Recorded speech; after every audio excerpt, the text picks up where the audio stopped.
Oke, di sini pembahasan kita langsung kepada bagaimana sih COVID-19 itu banyak pengamat, banyak pejabat publik kita yang sudah bicara gitu, yang sudah membahas, sudah menganalisa bahwa ini adalah bagian daripada perang gitu. Ini adalah awal daripada perang dunia ketiga dan segala macamnya lah. Termasuk tadi ada konspirasi segala macam, ada yang mengaitkan juga kondisi akhir zaman gitu. Terserah lah nanti pembahasan ini kan biar mengalir. Nanti teman-teman di sini punya kesimpulan sendiri, punya perspektif sendiri gitu pada akhirnya. Yang penting kita di sini sifatnya adalah saling mengingatkan, ya, saling menasehati, diskusi urun rembuk gitu. Nah jadi oke, next.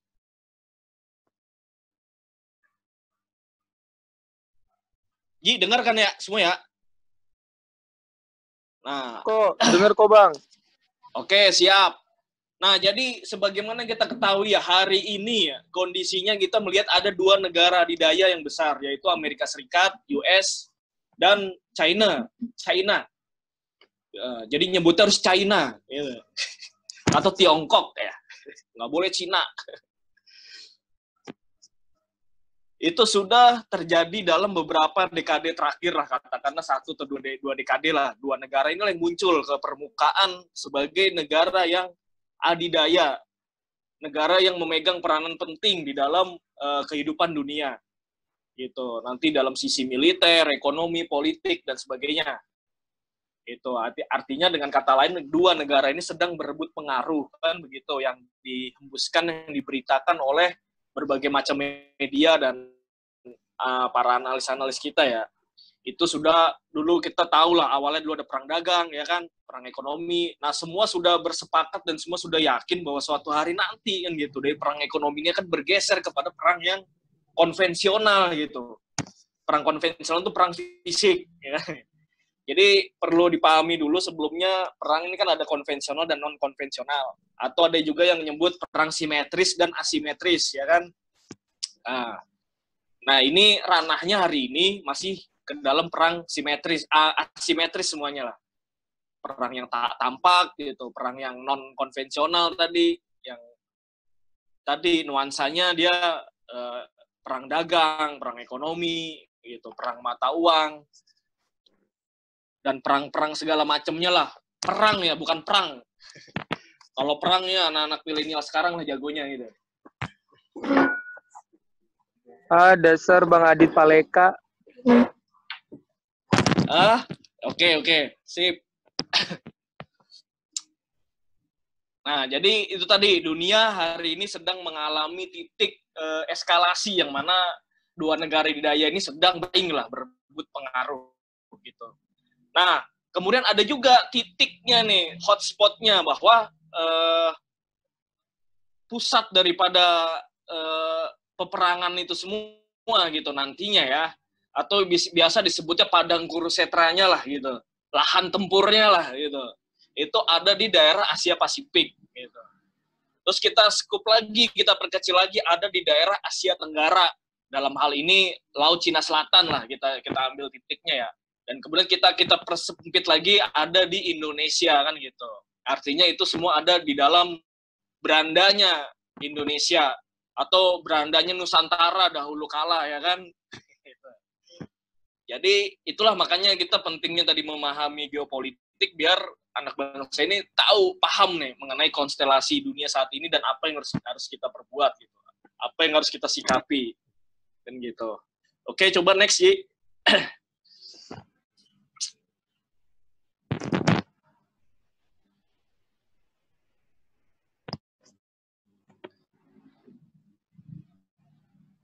Nah, jadi nanti untuk mengantar masuk kepada geopolitik ya, itu tadi kita bicara dulu ketahanan suatu bangsa.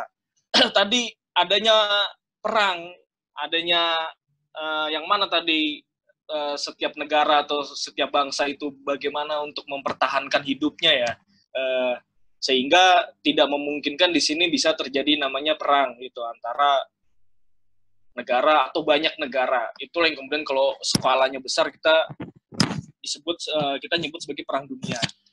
Makanya sejarah sudah menyatakan lah, sudah menjelaskan Ya, lanjut. Belum beli paket kali bang. Yo lanjut. Karena lo lo. Oke lanjut ya. Ini tadi sampai mana nih perang ya? Aduh. Bicara geopolitik nih pada akhirnya ya. Itu jadi ada kata kunci yang pertama adalah ruang hidup. Yang kedua survival. Bagaimana tadi bangsa itu bertahan hidup. Itu nanti bicara kepentingan nasional dan tujuan nasionalnya ya.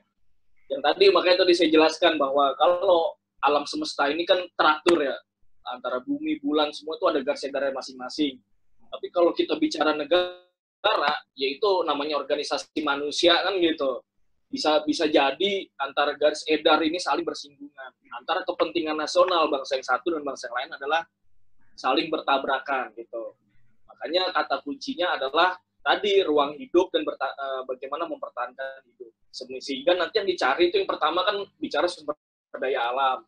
Nanti turunannya kita bicara pangan, bicara energi, bicara dan lain-lain lah kan gitu. Nah, jadi geopolitik itu awalnya berangkat dari situ. Makanya kalau tadi kita lihat sejarah, ada pelayaran diawali Columbus segala macam, mencari rempah katanya kan gitu. Berlanjut sampai kemudian masuk ke abad 20, terjadi Perang Dunia I tadi dan Perang Dunia II gitu. Kemudian saling semakin dinamis lah gitu konstelasi yang ada sampai dengan hari ini nih abad 21 kan. Nah, jadi kalau tadi mau kita kaitkan dengan namanya kolonialisme dan imperialisme, itu sangat erat lah. Geopolitik itu yang dibangun oleh konsep-konsep pemikir-pemikir barat itu akhirnya mengarah ke sana gitu. Nah, ini kita belum bicara mengenai geopolitik Indonesia seperti apa kan gitu. Apa yang dibangun oleh founding fathers konsepnya. Nanti next kita masuk ke situ. Oke, lanjut. Next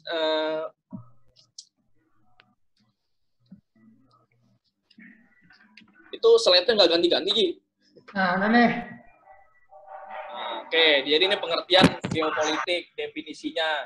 Nanti teman-teman bisa baca sendirilah gitu. Jadi kata kuncinya mengenai ruang hidup kan Lebensraum kan gitu.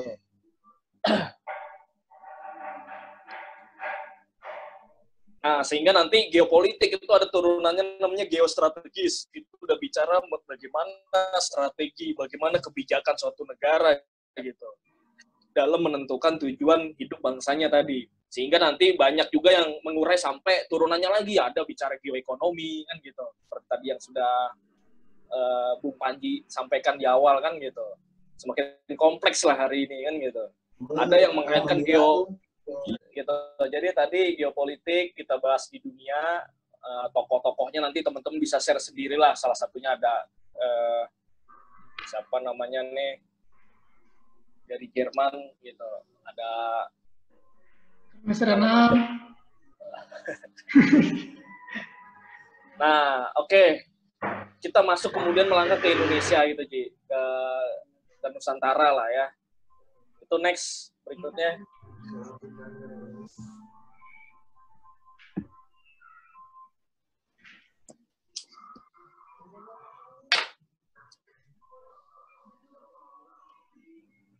Oke, bicara geopolitik Indonesia, itu dulu founding fathers kita mengurainya dalam bentuk namanya wawasan Nusantara. Itu sama tadi pada intinya cara pandang bangsa terhadap wilayahnya nih. Nah, kalau bangsa Indonesia berarti terhadap wilayahnya kan. Baik itu dalam aspek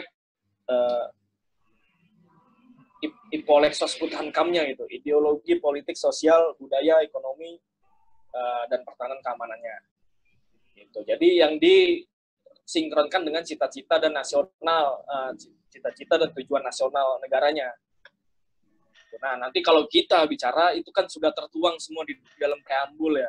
Bicara di alinea 2 dan alinea 4, bahwa tujuan berbangsa dan bernegara kita, yang pertama, bagaimana membangun negara yang merdeka, bersatu, berdaulat, adil, dan makmur. Ya kan? Turunannya nanti tugas pemerintah di situ adalah melindungi, mensejahterakan, mencerdaskan, ya kan? Dan ikut melaksanakan ketertiban dunia. Gitu. Jadi itu kan semua sudah diatur lah. Ini kan normatif ya. Coba next sih.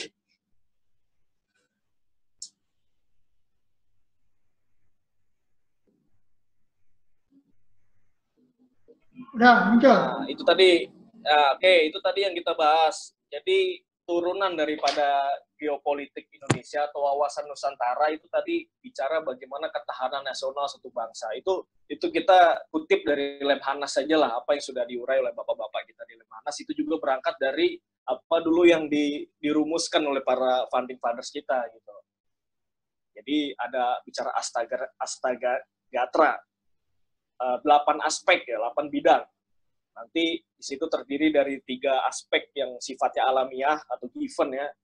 Di situ ada geografi, ada sumber kekayaan alam, dan ada demografi atau penduduk. Nah, baru kemudian ada aspek artifisialnya atau aspek sosial, itu ada 5, itu biasa disebut Pancagatra. Itu ya tadi yang saya katakan Ipolek Sosbud Hankam.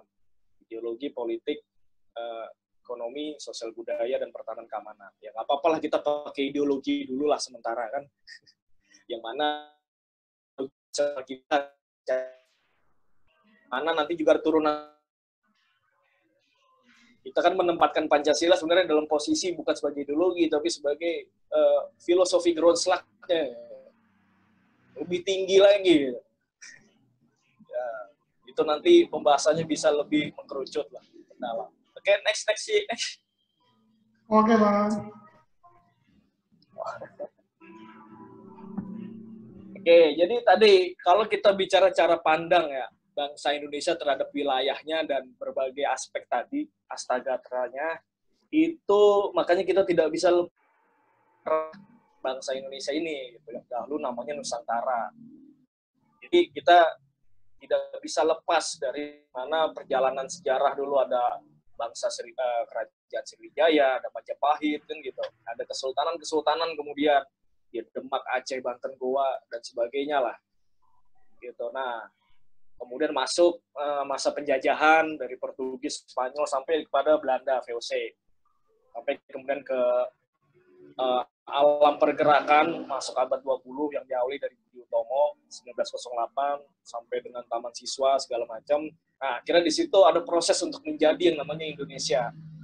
Momentumnya adalah Sumpah Pemuda 28 Oktober 1928 kan gitu. Itulah yang dimaksud bahwa lahirnya bangsa Indonesia ada di dalam momentum ini. Nah, berlanjut kemudian masa pendudukan Jepang, akhirnya bangsa Indonesia merumuskan di situ bagaimana dasar-dasar negaranya kan gitu di dalam BPUPKI dan PPKI. Keluarlah Pancasila akhirnya kan, ditetapkan sebagai dasar Indonesia Merdeka yang sampai akhirnya mengantarkan ke proklamasi 17 Agustus 1945 sebagai kemerdekaan bangsa Indonesia kan gitu. Bukan negara. Baru kemudian keesokan harinya 18 Agustus 1945-nya setelah Undang-Undang Dasar 45 disahkan, berdirilah baru Negara Kesatuan Republik Indonesia. Ada di pasal 1 ayat 1 itu landasannya.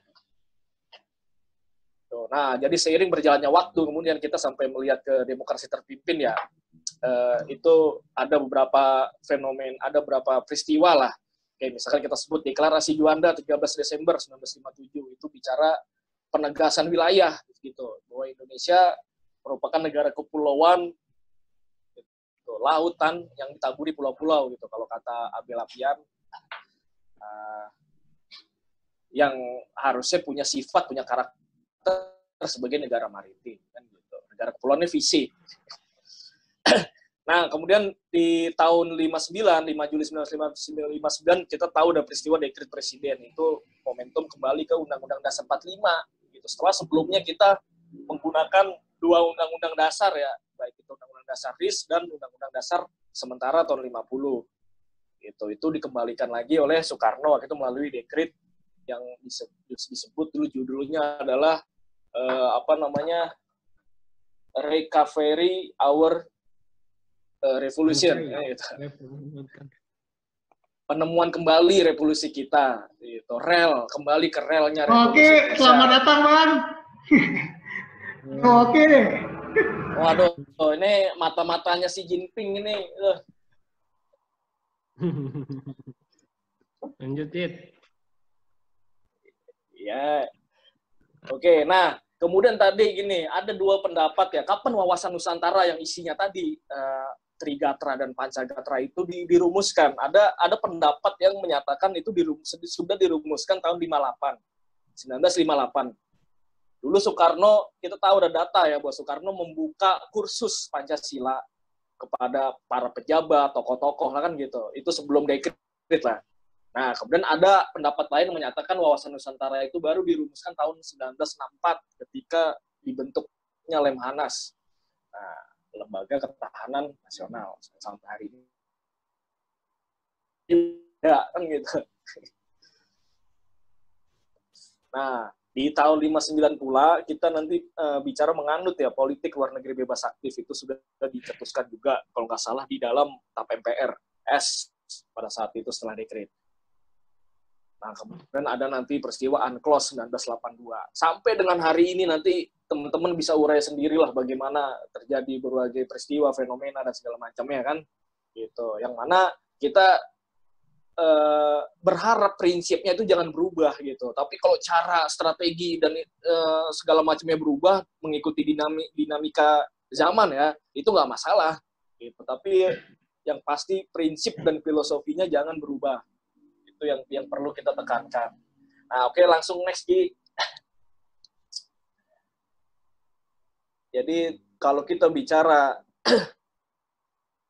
pasca 59 tadi ya, pasca dekret, itu di tanggal 30 September 1960 ada momen Bung Karno saat itu menyampaikan gagasannya di depan sidang umum PBB. Yang judulnya adalah to build a new world gitu. Nah, banyak wartawan internasional dulu bahwa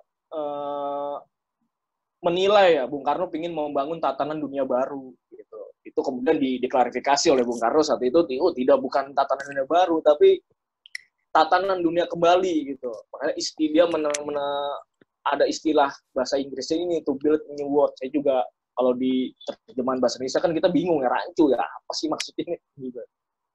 Nah, sementara kalau baru itu adalah konsep to build a world new kan gitu, yang memang sudah dibangun. Salah nih, to build a new world yang sudah memang dibangun sudah lama tatanan dunia itu. Yang sampai hari ini konstelasinya adalah nggak jauh daripada kisaran bagaimana tatanan dunia baru tersebut ya. Yang mana hari ini kita tahu banyak lah kemudian yang sudah menyuarakan, kayak misalkan teman-teman bisa lihat video Flat Earth salah satunya. Kemudian ada apalagi Mardi Guwowik, channel Mardi Guwowik itu ngulas segala macem gitu. Jadi pada kesemuan itu intinya adalah kita bagaimana sih bahwa kita sebagai bangsa ini punya peran gitu lah di dalam kancah dunia itu, kancah konstelasi dunia itu. Jadi kalau bahasanya Bung Hatta, kita mengayuh di dalam dua karang. Makanya ini ada gambar-gambar yang saya sampaikan, ada Karno ketika dengan Perdana Menteri Tiongkok, kalau nggak salah Zhou Enlai, dan di bawah ada Bung Karno dengan Kennedy. Sudah. Nah, kemudian, nah jadi isi daripada pidato Bung Karno tanggal 30 September 1960 itu adalah bagaimana dunia ini ditawarkan suatu konsep, suatu gagasan yang namanya Pancasila, kan gitu. Isinya adalah bagaimana dunia ini kembali kepada tatanan mulanya yang berdasarkan kepada ketuhanan yang Maha Esa. Itu kata kuncinya sebenarnya. Indonesia dengan filosofi Pancasilanya sudah memberanikan diri sebagai bangsa yang berketuhanan yang Maha Esa. Itu ditegesin lagi di pasal 29 ayat 1 kan. Negara Indonesia adalah negara yang berketuhanan yang Maha Esa. Jadi dunia nggak ada yang bicara itu, kita bicara ketuhanan yang Maha Esa. Jadi inilah sebenarnya yang menjadi ciri daripada geopolitik Indonesia tadi ya. Jadi pembeda gitu.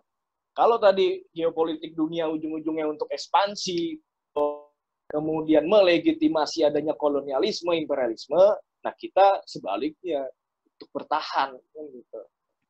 Bukan menguasai dunia, bukan, tapi untuk menyelamatkan dunia. Bahasa luhurnya begitulah. Oke, lanjut. Ini Nah, itu kan dari perjalanan sejarah tadi dari 28 Oktober sampai dengan 1945, kita akhirnya menegaskan bahwa filosofi kita, konstruksi berbangsa bernegara kita lah bangsa dulu membentuk negara. Itu yang semuanya didasarkan dari Pancasila. Dan Undang-Undang Dasar 45. Nah, seiring berjalannya waktu kita tahulah terjadi perubahan gitu di tahun 2002 dengan nama amandemen, tapi banyak akhirnya merubah tatanan, merubah filosofi gitu. Nah, sehingga kita ingin mengingatkan lah kepada anak bangsa ini untuk itulah kita ingatlah kepada tatanan mula, kepada cita-cita awal kan gitu. Apalagi tadi di dalam nuansa untuk menghadapi konstelasi dunia yang memang sudah begini memanas. Kita tentu tidak mau menjadi bangsa yang terombang-ambing, yang ikut sana, ikut sini, nggak jelas kan gitu. Beberapa pengamat sudah menyatakan ya bahwa kita perlu menjadi player lah kan gitu. Nah, menjadi player, menjadi pemain di dalam konstelasi ini ya tentu sudah pasti harus punya konsep sendiri gitu. Jangan konsep yang ada di buku sekarang. Kita teringatlah pidato Presiden kita Pak Jokowi dulu di Bali waktu pas pertemuan IMF World Bank tuh yang bicara perang dagang antara Amerika dengan Cina. Indonesia punya pakai Game of Thrones itu deh. Tapi ketika kita melihat ya kok yang dipakai konsep mereka juga ya akhirnya kita sama lah masuk di dalam nuansa itu juga gitu. Sebenarnya kalau kita bicara dagang, gitu, bicara ekonomi ya udah panduannya sudah ada kok di pasal 33 ayat 123. Terus bagaimana menjalankannya? Itu ekonomi kita yang berpikir harusnya. Nggak usah macam kita rakyat ini yang berpikir. Kita ini berpikir buat ekonomi rumah tangga dulu ya. Kaum terdampak ya. Nah, itu paham lagi. Kita mikir buat bayar cicilan dulu ya kayak gitu. Nah, jadi kalau kita melihat konstelasi dua negara tadi ya, antara Cina dan Amerika, itu masing-masing sudah punya GBHN masing-masing dua negara itu. Cina dari zaman Deng Xiaoping, sampai kemudian diteruskan Xi Jinping itu runtutnya jelas gitu loh. Begitupun Amerika. Nah, sekarang pertanyaannya Indonesia, apa? Kan gitu. Bagaimana GBHN-nya? GBHN-nya sudah dihapus kan gitu. Inilah makanya kita mengingatkan bahwa di dalam konteks geopolitik Indonesia ini, tahap pertama adalah kita menyampaikan perlunya kembali kepada sistem mula NKRI, bangsa membentuk negara tadi dengan undang-undang dengan Pancasila dan Undang-Undang Dasar 45 yang asli. Disitulah ada MPR sebagai lembaga tertinggi negara yang mengeluarkan GBHN sebagai roadmap pembangunan negara 5 tahun, 10 tahun, bahkan sampai beratus tahun ke depan. Gitu. Yang semuanya berkesinambungan untuk kepentingan nasional. Nah, kemudian kalau kita bicara fenomena hari ini, banyaklah masyarakat kita pada menilai kok Indonesia lebih condong ke Cina kan gitu. Ya sebenarnya nggak masalah, karena kita pandunya tadi politik luar negeri bebas aktif dalam arti kita mengutamakan kepentingan nasional kita. Itu kata kuncinya kan gitu. Lah, sekarang pertanyaan kepentingan nasional kita apa? Apakah hanya sebatas investasi dari Cina gitu? Kalau iya, memang iya bisa dibilang. Tapi itu kalau kita bisa nilai lebih banyak manfaat atau mudorot kan gitu. Ya setidaknya kalau memang ternyata mudorotnya lebih banyak, ya udah kita beralih pakai game lain kan gitu. Nah, mana tadi balik lagi ke fenomena COVID-19 ini, inilah banyak pengamat pula yang menyampaikan, ya ini saatnya dunia sedang di-restart, saatnya dunia sedang di-reset, saatnya dunia sedang dikocok ulang atau apalah bahasanya kan gitu. Nah terus kita bagaimana kan gitu, balik lagi kan semua pertanyaan itu balik ke kita sebagai bangsa nih, apalagi kita rakyat ya kan ingin bersedekah untuk kebaikan bangsa dan negara ini. Bukan wajib. Kalau wajib urusan pemerintah. Kita jatuhnya sunnah. Itu kalau kita kutip dari budayawan kita Cak Nun kan gitu. Tiga menit jadi nih, Bang. mungkin ya Siap, untuk referensi teman-teman ya bisa tadi lah cek lah di berbagai macam channel-channel YouTube yang tadi saya sebutkan, ada Pak Dikuwik, ada MA Ajib lah. Gitu. Jadi yang penting tadi secara pribadi, secara individu kita memahami konsep tadi secara holistik kan gitu. Plus keimanan dan ketakwaannya juga diperkuat. Gitu. Sedulur papat lima pancernya diperbaiki, disempurnakan. Oke, mungkin segitu dulu lah Ji, buat pengantar. Ya, siap. Ya, itu makanya tadi ada di slide tuh saya tampilkan, itu ulasannya Marsetio kan di Kompas, Laksamana TNI Purnawirawan, Profesor Dr. Marsetio, yang mengaitkan konstelasi, fenomena COVID-19 ini dengan Laut Cina Selatan. Jadi tadi Laut Cina Selatan ini sebagai titik terpanas gitu, titik eskalasi daripada pertempuran dua negara itu, yang mana kan nggak mungkin akhirnya hanya dua negara aja, karena melibatkan banyak negara pada akhirnya. Di situ ada negara-negara Asia Tenggara, ada Jepang, ada Australia, gitu. Jadi kan tadi kuncinya bicara masalah bagaimana suatu bangsa itu bisa bertahan hidup ketika ada ketahanan pangannya terpenuhi, energinya terpenuhi. Nah, semua sudah diteliti ya, sudah ditelaah bahwa Laut Cina Selatan memiliki berbagai macam kandungan lah, daripada tadi ikan, ada minyaknya, gasnya, totalnya berapa, jumlahnya berapa, ya bisa teman-teman bisa googling lah gitu, pastinya berapa ya kan. Nah, ini paling ada itu baru di Laut Cina Selatan, belum di Laut Arafu. Ya, paling ya kan kalau misalkan ini kita lihat nih banyak perusahaan-perusahaan yang ini ya mungkin melarikan diri ya dari Cina nih. Contohnya kan Jepang itu dia sampai membayar perusahaan nasionalnya yang hendak memindahkan perusahaannya dari Cina kembali ke negaranya, atau bahkan mungkin mau merelokasi di negara-negara lain.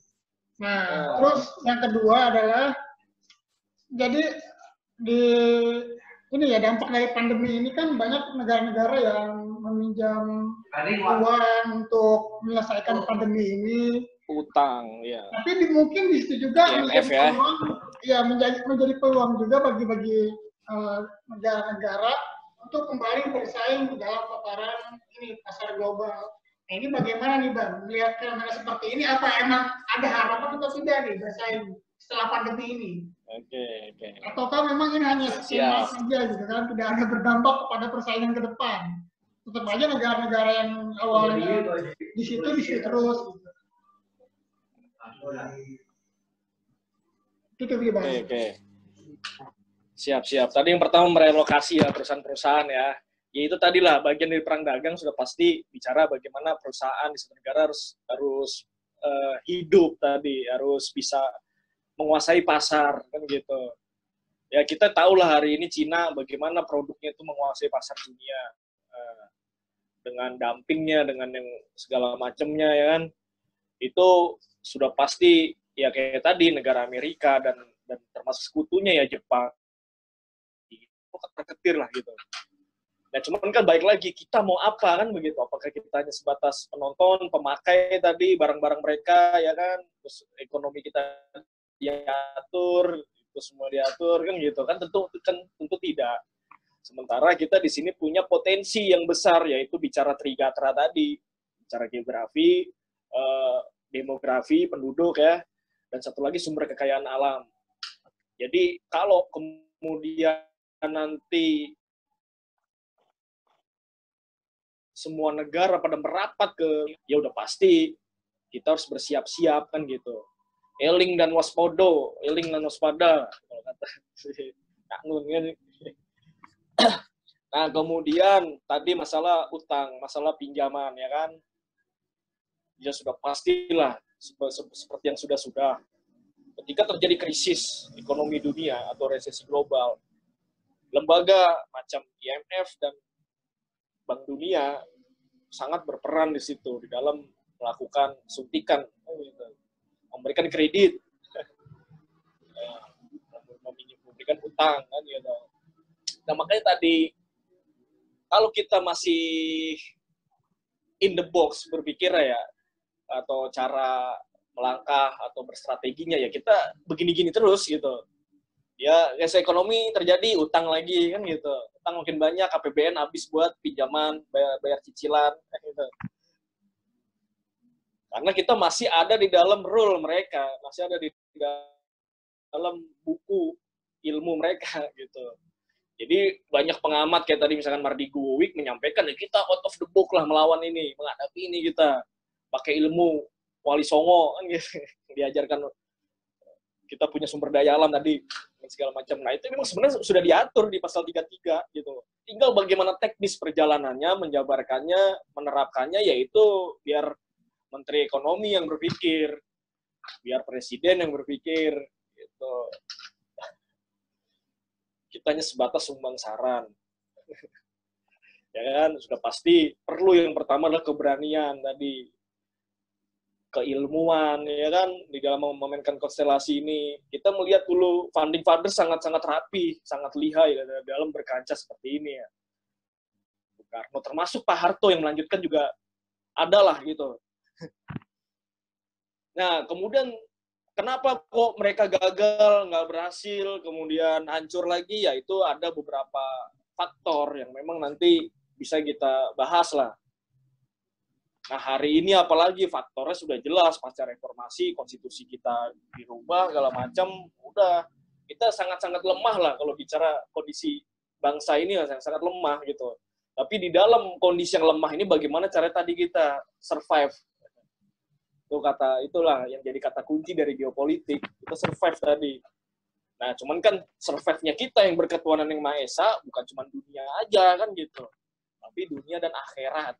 Ini kalau kita lihat nih banyak banget udah Pak Ustadz, Jokowi ini mengeluarkan perpu, perpres, impres, kepres, banyak banget semuanya keluar semua nih untuk ya, menghadapi pandemi. Itu hak prerogatif kan? Iya, artinya hak prerogatif beliau yang memang sudah diatur dalam konstitusi. Artinya memang ini sih apa tinggal ya? Dilihat tepat tidaknya kan? Iya. Bang, gue mau nanya dong. Silakan Itu Ji, jadi Yo, Bang, gue mau nanya nih Bang Adit. ya, masuk. Oke, ya. Kan kita sama-sama tahu ya bahwa kita di sini bahwasanya masuk ya, suara masuk nggak? Masuk ya suara ya. Halo? Oh iya. Masuk gak suara? Halo? ya masuk. Oke. Nah, gini Bang. Tadi kan berbicara di skala internasional ya. Apalagi juga membahas konstelasi memang di skala tingkat internasional deh atau dunia. Kalau kita geser sedikit ke nasional gitu ya Bang ya. Kan kita tahu bahwasanya founding fathers berjuang hingga bisa berhasil merdeka, itu perjuangannya kan gak gampang ya. Mereka udah mulai merintis itu dari zaman kaula muda. Bahkan ada yang udah umur 19 tahun, 20 tahun itu udah mulai masuk ke pergerakan sehingga bisa tercapai tujuannya di saat yang tak lagi muda deh. Maksudnya perjuangan itu dilakukan sejak dini gitu. Nah, kalau kita lihat keadaan sekarang gitu ya, dari hal kayak konsumsi media, terus kalau kita lihat tayangan-tayangan yang diberikan, apalagi kalau kita lihat keadaan pemuda zaman sekarang lebih senang lihat video prank, lebih senang kepada hal-hal yang berbau hal yang ya kita sama lihat lah kalau di YouTube yang trending itu kan kebanyakan tentang gimmick-gimmick. Nah, itu ada pengaruhnya gak sih Bang nanti menurut lu Bang ya? 10 tahun lagi mungkin atau 15 tahun lagi untuk konstelasi di Indonesia gitu. Kira-kira kayak gitulah Bang. Wis, gila. Mantap ini pertanyaannya Romo Beni. Oke, jadi gini Ben, bicara pengaruh, udah pasti ada pengaruhnya lah. Bicara kita semakin melemah tadi dengan adanya yang sekarang generasi milenialnya lebih suka sama bukan perang ya, tapi perang. Itu sudah pasti ada gitu. Tapi kita selalu berkeyakinan ya bahwa dari dulu bahwa yang namanya kalau bahasanya Mardi Gwe, kita sedang mencari NKRI garis lurus gitu. Sedang rakyat kita jadilah NKRI garis lurus gitu. Apa definisinya garis lurus ya kita tafsirkan aja sendiri kan gitu. Tapi di situ kita lihat bahwa itu pasti jumlahnya sangat sedikit gitu. Hitungannya berapa persen dibanding jumlah keseluruhan rakyat atau generasi milenialnya, jumlahnya sangat sedikit gitu. Tapi ya seperti itulah sejarah kan gitu. Dari dulu juga Bung Karno CS juga cuma segelintir orang, Pak. Tapi yang segelintir orang aja bisa membawa bangsa ini merdeka kan gitu.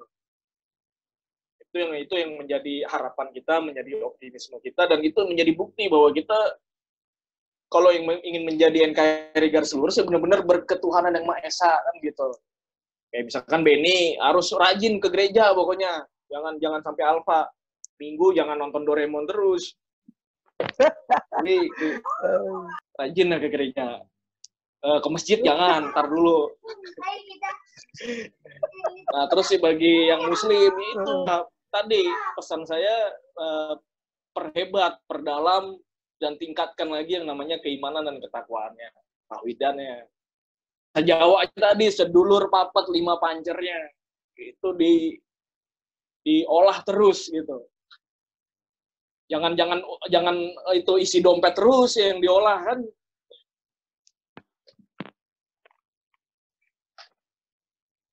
Tapi tadi keimanan ketakwaannya itu juga disinkron. Jadi ini sih Bang, kan kalau misalkan dalam suatu fenomena, baik itu fenomena kecil ataupun besar itu ada yang istilahnya natural faktor, bukan faktor alami, dan juga artificial faktor. Nah, ini kalau misalkan melihat konstelasi global, pandemi, serta dampak setelah pandemi COVID-19 ini lebih kuat mana nih Bang? Kalau misalkan ya bisa jadi menurut pendapat para saintis ataupun para pakar-pakar lainnya, ini lebih kuat di dalam tataran natural faktor ataupun artificial faktor seperti itu. Oke. Itu untuk Indonesia ya. Ya sebenarnya gini Indonesia sama dunia. Iya, ya kita bicara Indonesia dulu lah. Secara keseimbangan itu dua-duanya harus kuat. Tadi secara natural faktor kita sudah ada gitu yang namanya pemberian dari Tuhan kan berupa geografi yang strategis, terletak di jalur persilangan dunia, terdapat 3 alki kan gitu, alur laut kepulauan Indonesia. Jadi jalur perdagangan Indonesia 80%-nya itu jalur perdagangan dunia 70-80%-nya adalah ngelewatin yang namanya Selat Malaka, Selat Sunda. Itu sebagai alki tadi, alur laut kepulauan Indonesia. Nah, itu kan tadi bicara natural factor ya, atau given ya kan gitu. Demografi kita, penduduk kita yang banyak jumlahnya, ini kan potensi sebenarnya 260 juta ya, kalau data BPS terakhir sekitar 260 juta. Itu kalau 10%-nya aja tadi yang bahasanya NKRI garis lurus ya kan, ya udah bisa bikin gempar dunia itu. 260 juta berarti 10%-nya berapa? 26 juta. Udah banyak gitu. Nah, terus tadi sumber kekayaan alam itu udah pasti di sini pusatnya, di sini dilewatin namanya jalur garis ekuator, garis khatulistiwa, yang mana itu semua pusat pangan, pusat air. Ketika nanti dunia sudah mulai krisis segala macam, di sini masih banyak, di sini masih melimpah gitu. Itu yang kita pegang datanya. Seperti hari inilah kita pegang misalkan data ikan ya. Ikan Indonesia ini bisa sampai stok sampai berapa bulan ke depan ya, itu menurut data KKP kan gitu. Nah, tadi sekarang lagi masa COVID-19 ini, orang banyak untuk meningkatkan imun tubuhnya adalah dengan ikan salah satunya. Dan ikan di sini sangat alamiah gitu, maksudnya tidak dipelihara, tidak dipelihara orang, ada sendiri di laut kan gitu. Nah, itu harusnya secara artifisialnya faktornya tadi yang bicara Ipolek sebut Hankam ya kan, Pancagatranya juga harus sinergi, harus sejalan gitu dan saling menguatkan. Nah, kalau kita ure ya, misalkan tadi bicara ideologi hari ini, apa sekarang Pancasila ya kita tahulah banyak hanya di ucapan aja, termasuk pejabat-pejabat kita juga.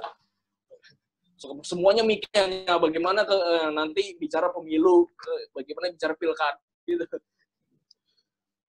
Oke, bicara politik, ekonominya, ya jelas tadi semua negara masih pakai konsep yang ada sekarang. Bagaimana tadi untuk mengatasinya ya, kita perlu pinjaman, kita perlu investasi, gitu. Nah, terus fenomena terkini apa tadi, bicara masalah perbudakan ABK gitu di kapal-kapal ikan. Ya, mungkin kalau sekarang nih, nah, ini kan fenomenanya sangat rendah sekali lah gitu. Lebih kuat ke natural kali Bang ya? Dari segi ini ya, kekuatan potensi kekuatan ini ya, dari segi SDM kita akui lagi bahwasanya kita kurang nih. Nah, kita hanya unggul dari segi faktor alami. Ketika ya, itulah makanya tadi Ji. Ya, ketika ini SDM yang mempunyai peran dalam membuat faktor buatan ini lemah dari segi daya upaya, Pak. Nah, seperti itu kira-kira kondisi yang terjadi hari ini. Nah, inilah yang membuat kita selalu kebergantungan kepada ini negara-negara lainnya. Ya, contohnya saja kita misalkan pasokan beras, nah kemudian garam, ya tidak jauh-jauh kita ini yang mendatangkan dari Thailand gitu kan. Ya itu kan kalau masalah impor beras segala macam kan ya semua kita tahu lah, baik lagi ke masalah data kan. Terkadang kan kalau kita lihat nih di berbagai pemberitaan, kadang data Bulog itu berbeda dengan data Kementan, dengan data BPS. Akhirnya di situ kalau kata Rijal Ramli memunculkan yang namanya rente-rente kan gitu, apa namanya, mafia impor. Beras sebenarnya di kita ada tapi diimpor lah biar dapat keuntungan kan gitu.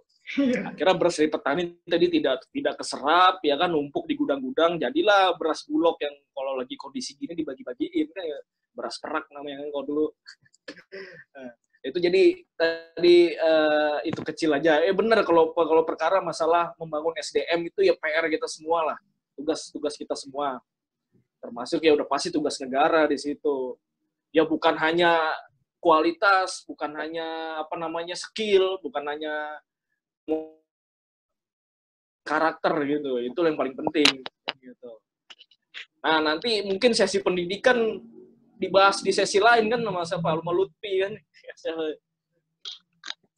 masalah fenomena pendidikan hari ini yang semuanya pakai kayak aplikasi kayak begini, Zoom ya kan.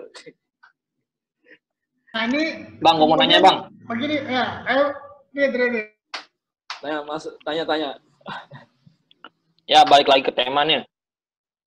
Nah, dilihat dari kondisi saat ini ya, bangsa negara Indonesia khususnya yang mengatur kendali negara ini kan melihat fenomena pandemi corona ini, entah itu sebagai peluang atau ancaman ya. Saya juga bingung nih melihat ini, karena memang pemerintah sekarang ini kadang-kadang bikin bingung gitu kebijakannya. Entah ini jadiin peluang atau ancaman. Kan kalau lihat dari pengamat-pengamat bilang bisa jadi peluang, bisa jadi ancaman. Sedangkan kita masih sibuk sendiri ngurusin hal-hal yang di luar ini, ngurusin ibu kota baru lah, ngurusin apalah, malah RUU apa yang kemarin Omnibus Law yang dibahas lagi lah. Jadi kita nggak fokus sama peluang dan ancaman yang di depan mata kita sendiri gitu. Menurut ente gimana Bang? Ya benar tadi gini, kalau bicara ini peluang atau ancaman ya dua-duanya, udah ada peluang ada juga ancaman kan gitu. Kemudian perkara pemerintah nih gimana langkah penanganannya gitu, yang tadi mengundang banyak ketidakpuasan publik, ya sudah, menurut saya biarkan saja. Artinya dengan kondisi seperti ini saya justru malah banyak bersyukur ya bahwa ternyata membuktikan bahwa bangsa kita ini benar-benar bangsa kuat gitu pada hakikatnya ya. Ibaratnya tanpa pemerintah sekalipun ya, bahasa kasarnya gitulah, kita masih bisa hidup gitu. Mau ada pengaruh pemerintah ya bangsa ini dengan naluri alamiahnya yang langsung gotong royong, langsung mengambil inisiatif sana sini. Kita lihat di dalam berbagai fenomena lah. Itu masih kita akhirnya jadi yakin bahwa ya ini karakter asli bangsa Indonesia semoga semakin tampak gitu, semakin terwujud, semakin nyata dengan adanya fenomena seperti ini gitu. Kalau perkara tadi kemudian apa ancamannya, jumlah korban jiwanya sudah naik terus, kasusnya naik terus, ya itu ya tadi kita serahkan semua ke pemerintah, biar itu pemerintah yang mengurus bagaimana masalah kesehatannya lah. Nah, ada satu poin yang kita sebenarnya mengapresiasi tinggi ya terhadap pemerintah, terutama Kementerian Pertahanan di bawah pimpinan Bapak Prabowo nih. Bukan karena saya pendukung Prabowo, bukan gitu. Tapi ngelihat kemarin ada dia menyiapkan SDM lewat Universitas Pertahanan ya, dibangun fakultas-fakultas baru ke kesehatan militer, fakultas apa kemarin tuh matematika militer dan segala macamnya lah gitu. Jadi tujuannya apa? Untuk menghadapi perang seperti ini, perang biologi gitu. Sebenarnya ini sudah ada kita dari dulu harusnya gitu, tapi kan tetaplah kita bicara tidak ada kata terlambat gitu. Nah, hari ini Unhan sedang menyiapkan SDM tadi untuk menghadapi perang biologi ini dengan membuka fakultas kedokteran militer tadi, kesehatan militer. Gitu. Yang mana tadi di dalam nuansa perang asimetris, perang model baru hari ini, perang biologi adalah termasuk bagian di dalamnya. Nah, perang biologi apa ya? Termasuk ya pandemi ini, gitu. Seperti yang tadi sudah kita sampaikan, ya semua bersepakat lah ini bagian dari perang. Kalau Mardi Guik bilang juga kan bahwa ini nanti ke depan akan ada berbagai macam virus yang serupa, bahkan lebih ganas lagi daripada virus corona ini. Makanya kita bersiap selalu, gitu. Bukan berarti kita takut, bukan berarti kita jadi lemah gitu, tapi kita bersiap dan juga banyak bertawakal lah, menggantungkan diri sama yang namanya Tuhan Yang Maha Esa.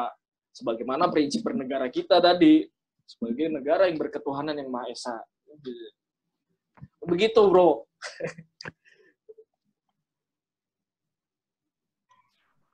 Terus ini Bang, nyambung kekhawatiran dan juga ini ya, apa?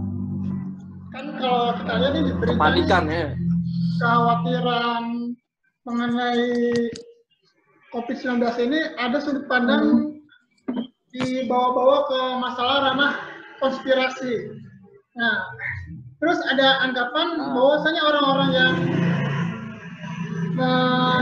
membawa ke arah ranah konspirasi ini ya orang yang inilah yang di pandangan umum tuh kok ini orang bawa ke konspirasi itu kan bukan hal kenyataan. Nah, terus juga kalau kita lihat kan emang sejarahnya nih ya. Siapa si Jireng siapa? Jering. Terus dia kan berangkat, asumsinya itu kan berangkat, saya tahu banget nih, berangkat daripada mungkin dia melihat ini ya Flat Earth 101 atau gimana gitu kan. Tapi memang pas saya cross check itu bahwa teori konspirasi itu sudah ada sejak tahun 1798 yang dimana ditulis juga oleh Profesor John Robinson pada waktu itu yang berjudul Proof Konspirasi. Nah itu dia bukti konspirasi bahwa ada penolakan terhadap agama dan pemerintahan. Nah, seperti itu. Nah, kemudian dia menggarisbawahi bahwasanya ada privatisasi itu sendiri. Nah, terus saya juga sempat melihatkan update-updatean para ini kan, ternyata memang kalau kata ini ya, siapa tuh yang juru bicara Menteri Luar Negeri Cina, Li Jianzhong apa siapa? Jadi pada tanggal 12 Maret itu dia mengatakan ketika China disebutkan bahwasanya ini berasal dari China seperti itu. Dia sangat kesal itu kan ekspresinya. Nah, kekesalannya itu akhirnya dia mengatakan ya bisa saja ini pandemi dibawa oleh tentara-tentara AS. Nah, itu kan. Nah, kemudian setelah masuk bulan propaganda Trump ya.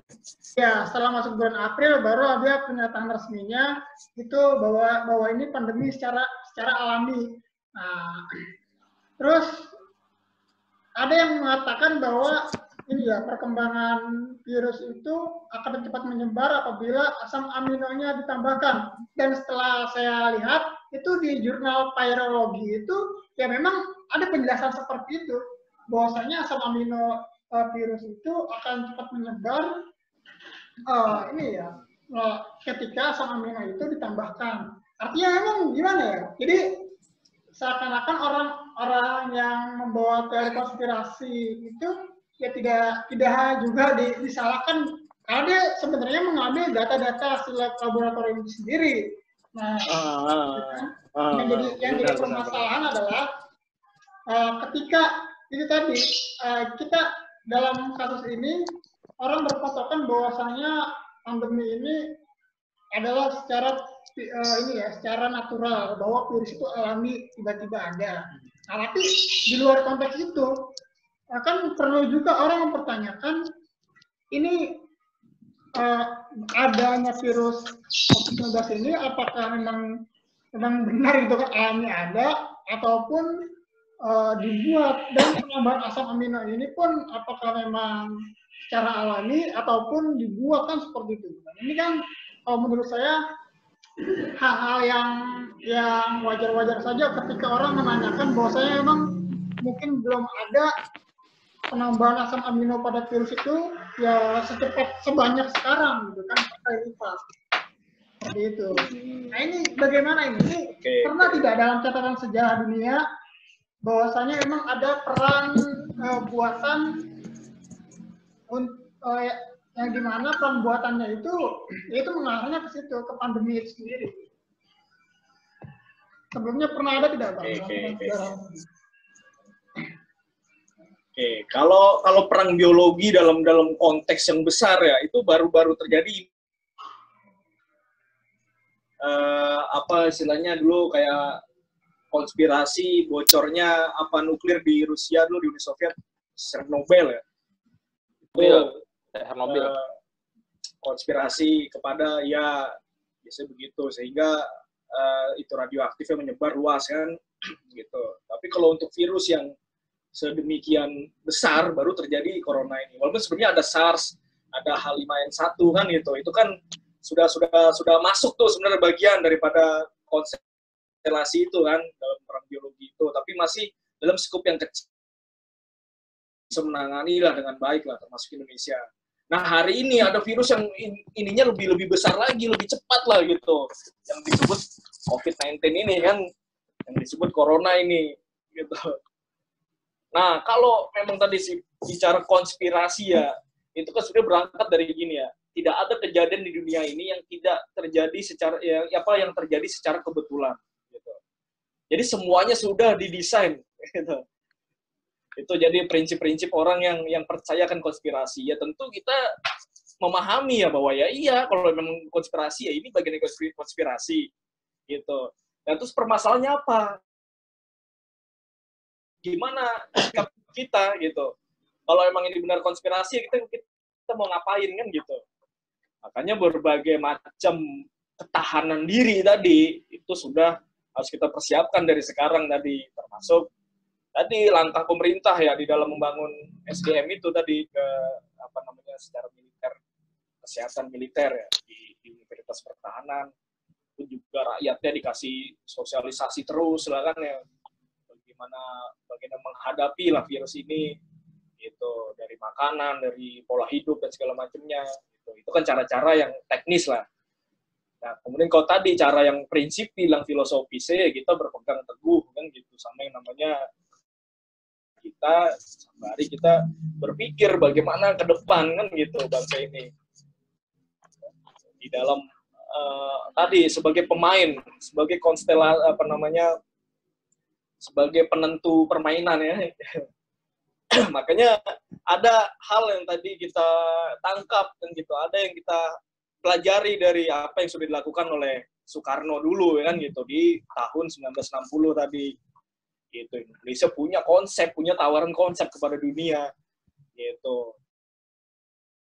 Seluruh anak bangsanya juga masif mendukung konsep paling tersebut. ini sih apa? Oke lah, misalkan kondisi hari ini, pandemi hari ini, misalkan kita mengikuti kebenaran konsensus bahwasanya terjadi secara alami gitu kan, seperti itu. Nah itu kan yang jadi celakanya adalah ketika memang ini alami, namun kita nanti setelah ini, hari ini dan setelah ini itu tidak menjadi pemain dalam tataran global. Nah itu yang repot. Kan gitu kan. Iya, akhirnya dari segi kekuatan ekonomi dan juga ini ya, penguatan dari segi wilayah dan juga masyarakat, kebangsaannya, ya tentu akan sama saja gitu kan. Lemah-lemah juga. Ya. Dan keyakinan tadi satu lagi, kita harus menjadi bangsa pemenang kan gitu, keyakinan yang terpatri di kita nih, tertanam nih. Gimana caranya supaya kita jadi bangsa pemenang? Ya itu, kita ada langkah-langkah, ada tahapan-tahapannya gitu. Dari yang mulai filosofi sampai tadi yang strategis, yang taktisnya gitu. Nah, kita mengingatkan kepada negara, kepada pemerintah hari ini ya, konsepnya seperti ini loh, Pak. Harusnya kita di sini momen untuk kembali kepada tatanan mula, kemudian kita menjadi tadi global player yang ibaratnya udahlah, ini sudah usang gitu loh, ideologi yang dipakai oleh dunia hari ini, semuanya sistem yang dipakai dunia ini semua sudah tidak berlaku kan gitu, sudah kuno lah. Kita perlu sistem yang baru dalam artian yang sesuai dengan filosofi kita, itu Pancasila, yang berangkat daripada ya tadi ketuhanan yang Maha Esa intinya gitu. Ntar kalau kita bicara khalifah segala macam ya kan, jadi bahaya.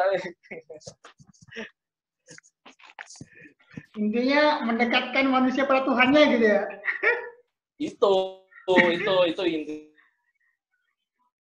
Nah, kalau dulu kita leluhur di Nusantara ini ada konsep namanya Hamengkubuwono, memangku dunia, Sangga Buana, ya, Paku Buwono, ya, pakunya dunia gitu. Jadi yang menjaga titik keseimbangannya dunia. Alamiahnya kita bangsa Indonesia itu seperti itu gitu, melihat dari konstelasi geografis tadi kan, sumber daya menjaga keseimbangan dunia gitu. Bukan menguasai gitu. Kalau konsep mereka menguasai, kalau konsep kita menjaga keseimbangan, menertibkan kan gitu, ketertiban dunia. PBB ya sebenarnya ada di kita, yang mendamaikan, menertibkan tadi, bukan dipegang oleh negara adidaya tadi yang ternyata justru malah menjebak kan gitu, trap. Kira-kira ada pertanyaan lagi nih dari teman-teman yang lain mungkin? Ini ada Bang Dimas, ada Bang Fatah, ada Usman, terus Bang Imam. Ya. Anda hoax. Oke. Itu dia, nanti Arif suruh bicara bagaimana masalah perubahan mata uang ya, dari rupiah ke dolar, dinar dirham. Dirham ya. Hah? Tuh, ada tuh videonya Mardi Guwik bahwa Indonesia pusat logam dunia, mulai dari yang logam mulia, emas, pegangan, sampai dengan logam-logam lainnya yang buat sumber energi, uranium ya kan, dan segala macamnya masih terkandung semua di dalam bumi kita gitu, di bumi Indonesia ini. Paling hanya baru berapa persen itu yang sekarang udah bisa diambil, selebihnya belum. Artinya itu jadi tabungan masa depan kan gitu. Nanti akan keluar dengan sendirinya gitu. Ini ntar langsung Bang, gue mau nanya nih Bang. Ke klinik gue. Iya, sama ya Lutfi nih. Fatah Bang, Fatah. Tanya. Oh, lanjut. Bang, gue mau nanya Bang. Ini ada kemungkinan nggak Bang bakal ada perang militer Bang selanjutnya setelah ini? Iya. Kalau prediksi analisa dari pengamal pertahanan kita itu udah pasti 99% arahnya ke sana. Gitu. Nah, teman-teman baca dah fenomena-fenomena terbaru hari ini ya, di mana Amerika sudah merapatkan banyak kapal perang di Laut Cina Selatan gitu. Begitupun dengan Cina udah dari awal udah ngirim Coast Guard-nya, ngirim kapal-kapal perangnya gitu. Itu baru yang terlihat, belum yang tidak terlihat kan gitu, seperti kapal selam. Gitu. Jadi Iya bang, ada karena titik confidence gitu, ada titik keyakinan bahwa pasti terjadi itu perang konvensional. wah, Gimana, seru berarti gimana? bang ya. Tinggal 2 Bakal menit seru nih. nanti bang. Nyalain nggak? Tapi gue demen bang sama statement lu tadi bang. Yang apa tuh? Yang Indonesia kuat bang, tanpa dibantu pemerintah aja jiwa Iya, berdikarinya ada. Gue demen. Sepakat gue bang. Ya, waktu itu ada pengamat militer gini, ayo Indonesia siapkan alutsista segala macam ya kan, pertahanan segala macam, pangkalan segala ya. Ya sekarang kalau biayanya siapa kan gitu, orang kita APBN empot-empotan, biaya pertahanan kita di MEF ya, minimum essential force sekitar 1% sekarang dari APBN, 1 sampai 1,5%. Kalau pengamat militer idealnya kita 3%, ada yang bilang sampai 10% gitu. Nah sekarang ya kalau dari faktor teknisnya gitu, kita alutsista nggak punya apa-apa kan, kalah jauh sama Amerika sama Cina ya, nggak mungkin kita menghadapi perang militer seperti itu. Tapi kita berkeyakinan ada faktor lain gitu, ada faktor terpendam kita, tombak baru kelinting.